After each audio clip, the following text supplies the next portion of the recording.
रामधूनच्या माध्यमातून आम्हाला सर्वांना दाताडावासीय या गुरुदेव सेवा मंडळातील सर्व गावकरी जनतेला खरोखरच मार्गदर्शन मिळालं। भाऊ यवतमाळवरून आलेत आणि आपण यवतमाळवरून परत यावं असं प्रार्थना मंदिर या ठिकाणी शंकरभाऊ हिवरकर यांच्या दानातून या ठिकाणी काही दिवसातच या ठिकाणी मंदिर होणार आणि यवतमाळवरून आपण भाऊ नक्कीच यावं आणि आम्हा या राष्ट्रसंत तुकडोजी महाराजांच्या या वारकरी बालगोपाल युवा वर्गांचं आपण असंच मन हृदय कापून उठावं, डोळ्यामध्ये पाणी यावं असं काही क्षणापुरती असे डोळे पाणावलेत।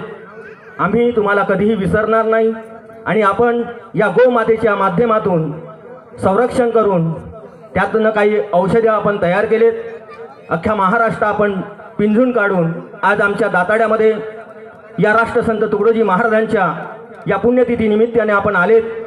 आम्ही सर्व गुरुदेव सेवा मंडळाचे कार्यकर्ता युवा वर्ग तुम्हा सर्वांचं या टीमचं सर्कलचं आम्ही स्वागत करतो, अभिनंदन करतो, आभार मानतो आणि पुढील वाटचालीसाठी माझ्या या गुरुदेव सेवा मंडळाच्या वतीने तुम्हाला शुभेच्छा देतो। जय गुरुदेव।